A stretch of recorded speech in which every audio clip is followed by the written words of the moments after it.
So here we are at 2670 Bull Creek Road. A decent part of the acreage is here in the front. So you can see you have a set of bushes for privacy and noise buffering. This is actually a pretty, it's not a, kind of a small highway, let's put it that way. I mean, you can see it has the painted line, so it's a divided road. This is not like a huge residential area. These are just some houses that are thrown up on the side of a wooded road. And you're about 5 minutes from the highway that way. So this is not a residential area. Pedestrian walking, I would highly recommend not trying to walk this road. So may not be what you're looking for with your new parameters. You can see here the kind of hilly, flat, like slightly graded / flat area. So I mean, you could have a cookout or picnic and put a tent here and have people here, but overall it is kind of divided and spread out. You can see there the backyard, which we're heading to next. Yeah, the upper level is again here, so it is divided by grade and hill. So this retaining wall is, it looks like it's big pieces of block. It's not. It's kind of filled in with stone behind it, but it does look newer and in decent shape. So I'm gonna be honest, I'm not sure if that play set goes to here or there. I'm gonna assume it goes to that yard. I don't have the overhead map pulled up right now because obviously I'm doing a video. So here's the backyard area. Even though it is wooded, you have another neighbor here, another neighbor here. Not a lot of privacy in this backyard. They put a 4-person table here, but with the door right there, it's not really all that spacious. So not a great area for entertaining people. You could do something, maybe add another concrete pad or something, but overall it is, yeah, small on the backside.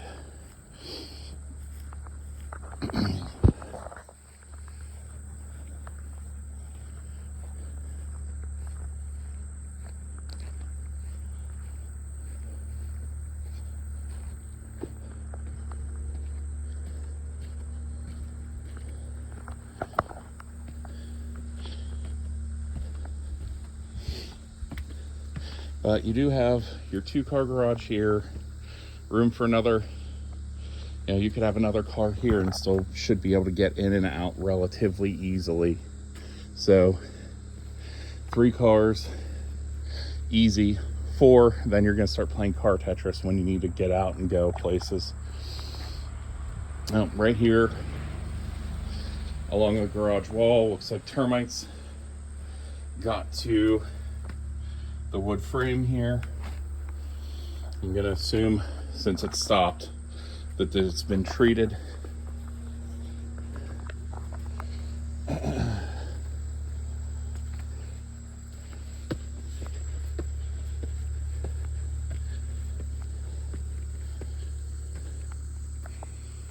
So,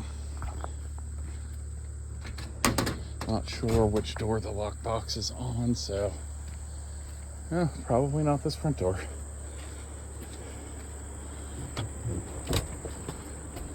Nope. Oh, that is a very old outer door. Looks like it was painted with wood, or you could put screens or glass. So they put in wood and then just paint over it and made it a solid door. So you do have a nice enclosed porch here. There has been some patchwork done to the concrete, as you can see, where it's cracked, being that this is over the garage and there's not solid ground underneath it.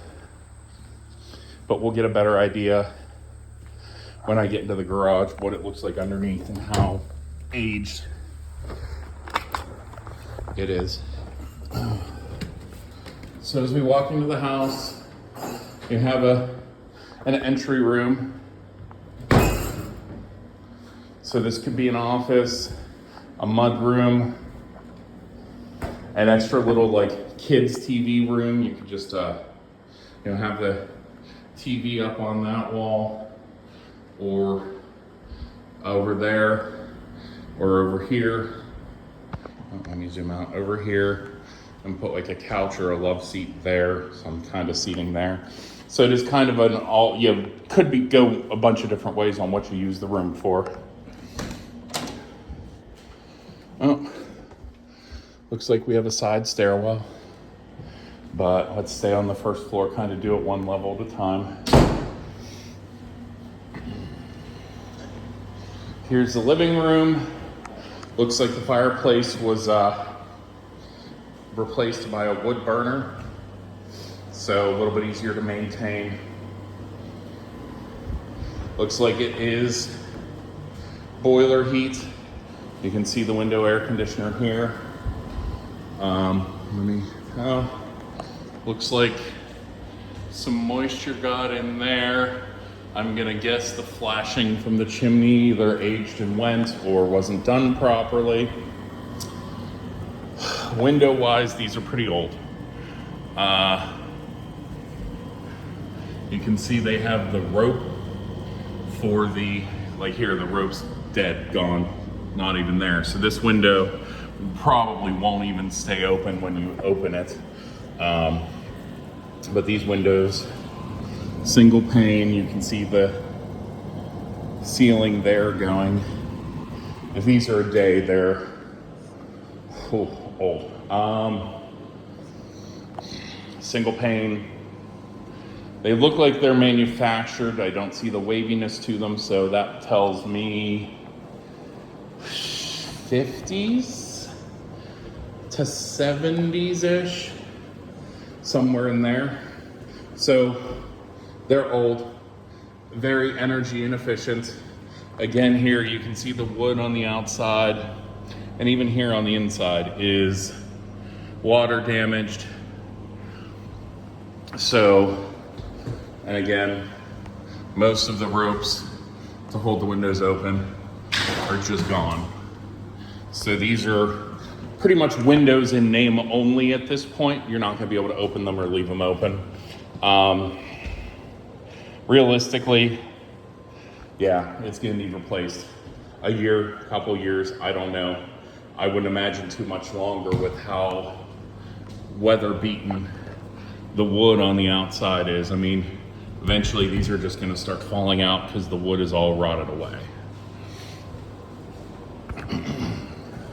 And even here, the windowsill, you can see nicks and damage over the years. So that's a big expense. For every standard size window, expect about $1,000 to replace it. So, but it is a very big living room. So standing on this wall, you've got 25 feet all day. Okay, not 25, 22 feet, if I had to ballpark it. Like 22 feet, 24 feet. And then this way you are 12 to 14. So it is a huge living room. I mean, you could have a couch here, a couch there, a couch there, and even like another recliner, single chair here. So I mean, you could have seating for 10 people in your living room, no problem, with three, and one. But, if you don't need that much seating on a regular basis, it kind of is huge. The other thing is there is no dining room space, so you might consider kind of splitting it up and doing half living room, half dining room. You can see there are some cracks in the ceiling. I love the decorative wood, but there are cracks in the ceiling. Is that maybe? No, so there's just plain white wallpaper between these, and it's old. As you can see here, where it's peeling down. Hold on. Trying to get a good angle, and it won't focus now. There you go. So, yeah, you're probably gonna need to tear that out and potentially repaint, which is gonna be a pain with all this wood to make sure you don't get any paint on the actual wood, which is probably why they went the wallpaper route, for just the fact it's easier. So here's the kitchen. You have a decorative faux brick facade. There's that door to the table I showed you on the outside. So trying to squeeze out with the table right there is gonna be fun. Oh God. Just like the windows, this stove is at least 50 years old. At least 70s. Even older, maybe. But I'm gonna say it at least the 70s. So this, I mean, a microwave, but this thing's still,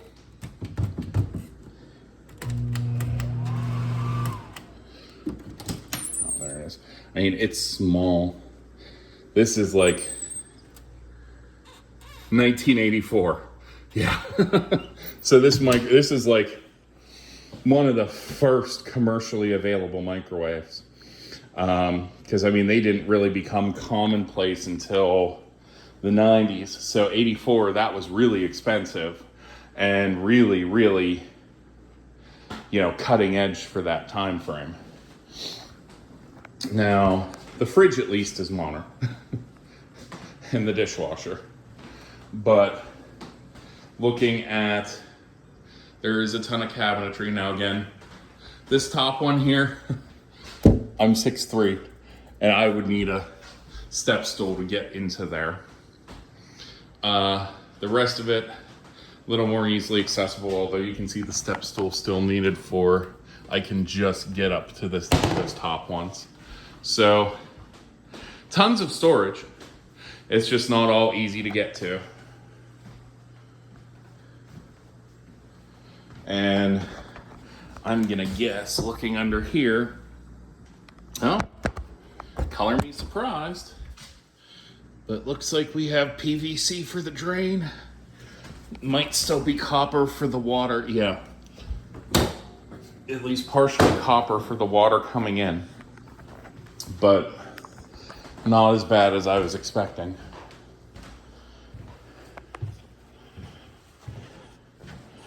Now we'll swing around here. You do have a first floor bathroom. Now this is more modern. That's newer, has the country feel to it, but newer.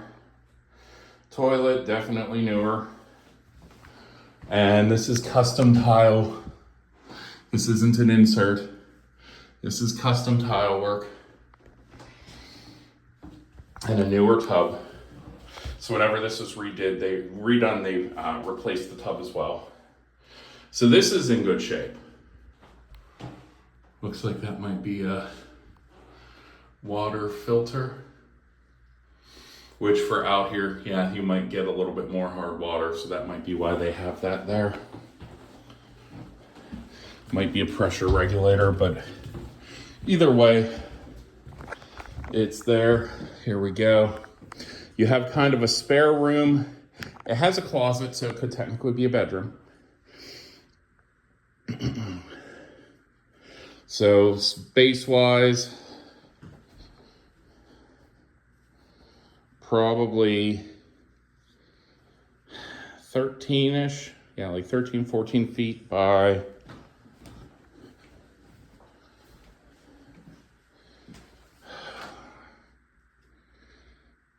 8, 9. Again, old windows. This one's the same thing. They just painted over it. So don't think it's newer or in better shape. It's just painted over.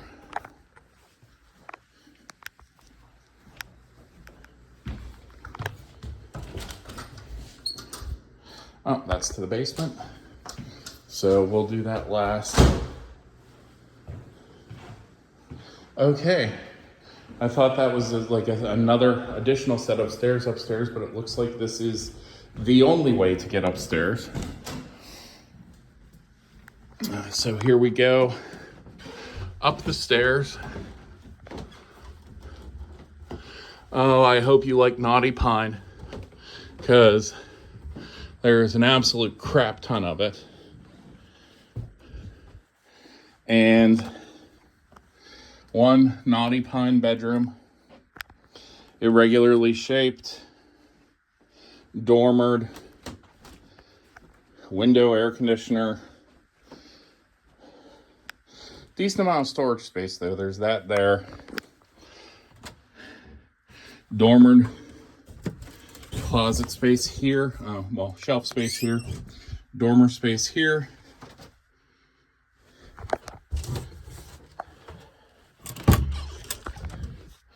So this room actually has a good amount of closet space. You have another little closet there as well.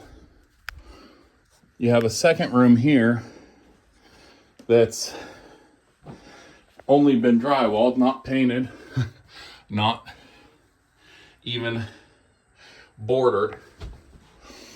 And honestly, not the best work I've ever seen. You have huge gaps here, which the point of drywall is to not have to do stuff like that. But this is small. I mean, I'm talking 9 feet by 4. Nah. Yeah. Maybe 4.5.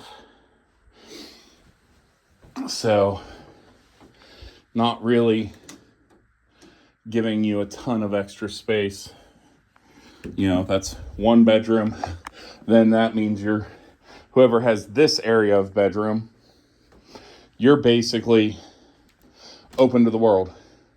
You have, again, tons of storage. Oh, here's the light, I hope. Tons of storage, but no privacy. You'd literally have to put in like a double set of doors here, which whoever did this beam work shouldn't have done it themselves. Looks like originally, it looks like there was a door here and they cut it out, because you can see the outline there. But whoever did this did it horribly. They didn't cut evenly at all. You can see here, it was a double door with a jamb in the middle, and they cut it to 2 different heights. So whoever did this screwed the pooch. Some of the wood paneling has some holes and stuff from curtain rods and some odd sections to build it for the custom bookshelves. I'm gonna be honest, you're looking at 2 upstairs bedrooms, 1 downstairs. And again, this upstairs you'd need to put a whole new door, double door set and everything in here, and you'd have to really like Knotty Pine, because that is literally, other than this, extra room that's there, it's all wood paneling. So whether or not you would be interested in that, taking on that project, is probably, by the time you deal with the fact you're going to have to find wood to somewhat match the color of the Knotty Pine and the stain of the Knotty Pine, you're better off just spending the extra money and getting something that's ready to go. But that's your choice, not mine. And we head to the basement.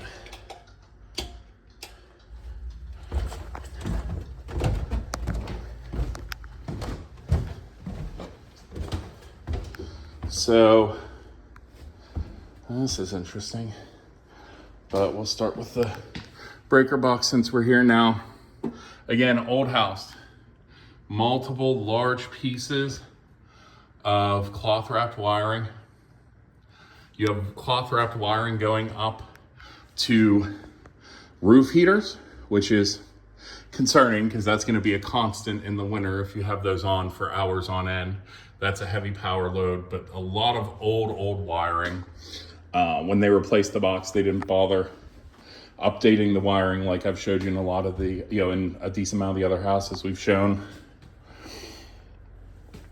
We still have 4 open panels, so you have enough room for a couple big things. Like 1 220 outlet is 2 panels in the breaker. Now this is a large basement. Let me see if some of these other lights will turn on. I mean, you have a huge amount of space down here from the carriage folding. Oh, now they're on a track. So these slide. This one looks like it's going to open. Yeah, so this one opens. That is a very interesting setup. So this must have been what they used to replace this original. This was originally a 1-car garage, I can almost guarantee you, or maybe 2 cars. And it was, 1 car had to block the other in. As that's here, the framing, you can see this was the garage door, 1 or 2 cars. The drain there in the middle, that's why they just did a basic like linoleum or asbestos tile there. So this garage was added on way down the road. You can see here the rebar and the mesh exposed from the concrete, but it's very rusted. The concrete underneath is worn away, so you can see all of it. To be honest, it's bending in places, worn away, rusted away. Eventually those little bits of concrete are gonna start falling through. We do have small I-beam support beams, which is good. But even those are corroding and rusting, which tells me they're probably iron instead of steel. And so when you're talking about 1, 2, 3, 4, 5, 6 of those, that at some point, I mean, if you're gonna redo, you're gonna probably end up breaking up the entire concrete porch pad up there, and then ripping all of this out and putting new steel I-beams if you want to do it right and have it last for, 50 years. This is all poured concrete. There's cracks here. It is definitely not flat. It is bowing a little bit in areas. Now, if that's age, I'm gonna guess part of it's age and the fact that this is, the whole backyard is a huge hill, so it does push weight onto this, especially that side. This side,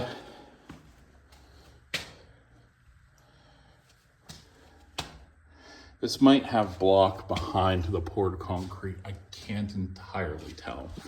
But even this side, the wall's not completely flat. So you can see here, this I-beam started getting, something shifted over time.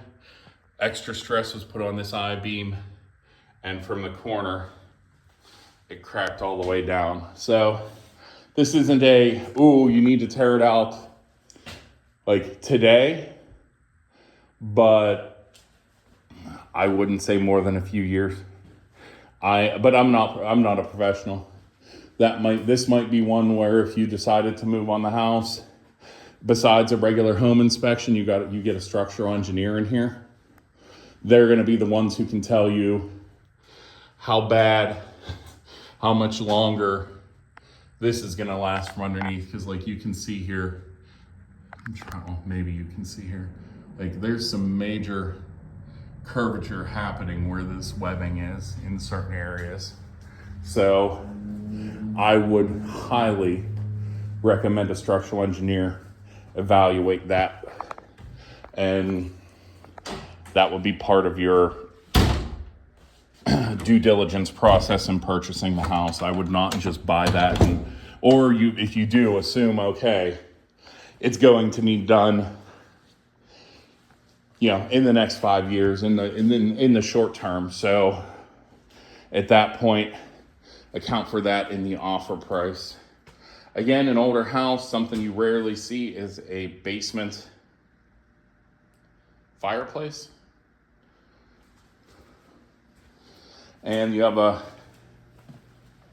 I thought this is a radon reduction system. I thought this was a sump pump with that there. It looks like it might be both, truthfully, because so you have a radon system and a sump pump there.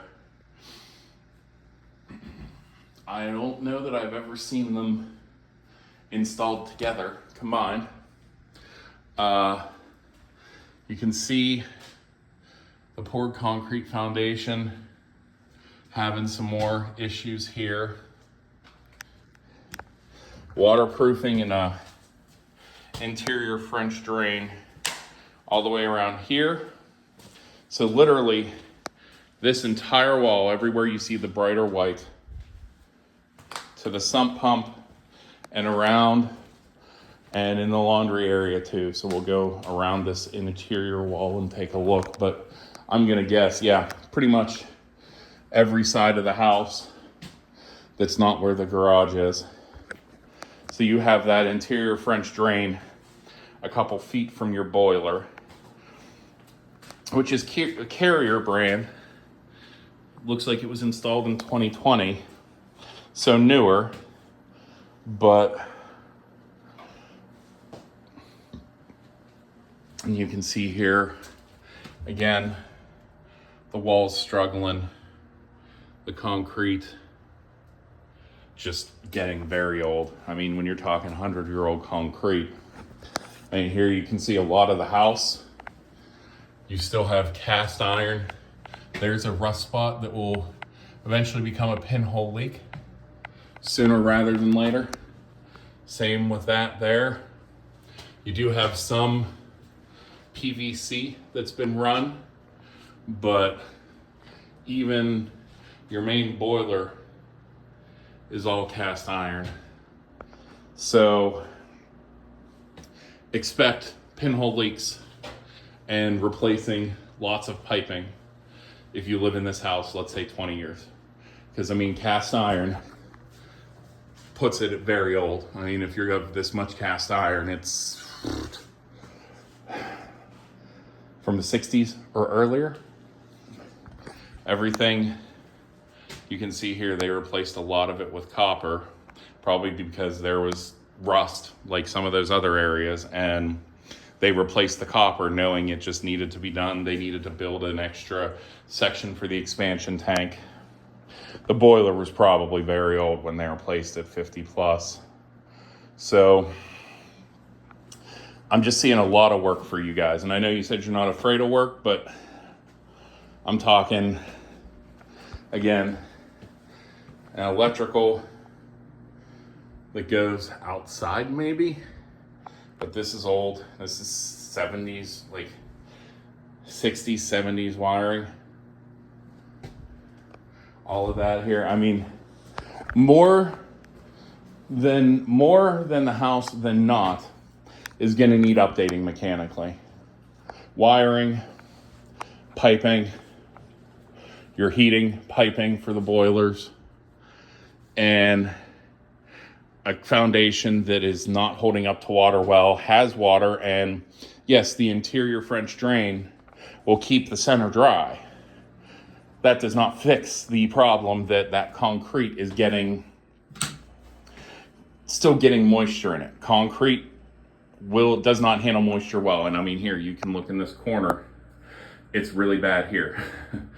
crack in the wall, and just huge swaths where you can see water getting in easily. And horizontal cracks are what you worry about, because that's where you start to see bowing.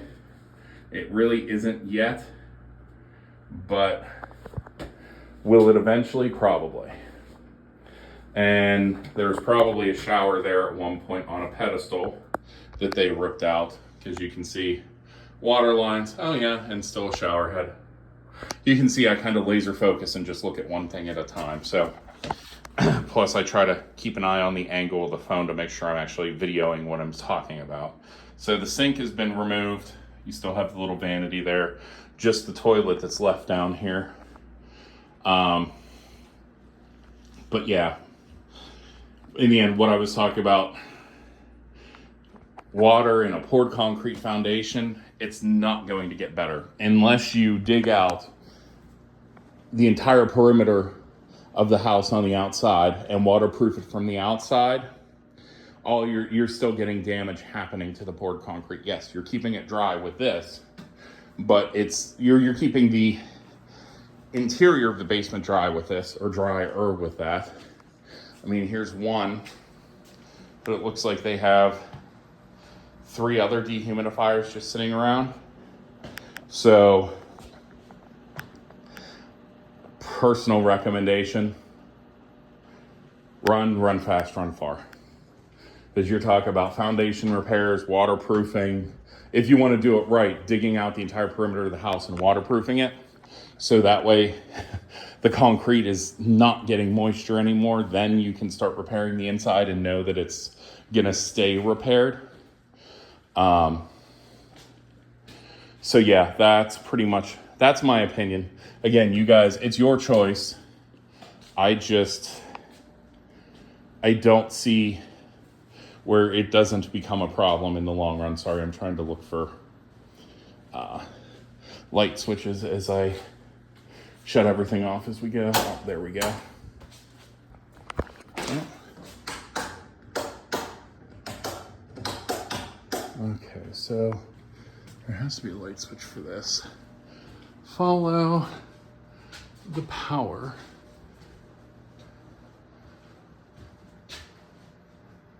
to the switch. Huh.